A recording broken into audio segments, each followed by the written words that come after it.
Hello, good morning friends, कैसे हो आप लोग। तो गाइस, आज मैं हूँ किसी अलग जगह पे।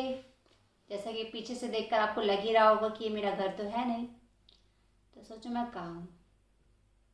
मैं हूँ एक होटल में, और ये होटल है जयपुर में। और जयपुर में आई हूँ क्यों, किसी खास रीज़न से मैं जयपुर आई हूँ। और अगर आपको जानना है कि मैं जयपुर क्यों आई हूँ तो मेरे साथ व्लॉग में बने रहिए। मैं आपको अपने साथ लेके चलूँगी लोकेशन पे। ओके, तो बाय बाय गाइस। मैं आई हूँ जयपुर। जयपुर का लोकेशन देखो कितना सुंदर है। और यहाँ चल रही है शूटिंग, ये देखो।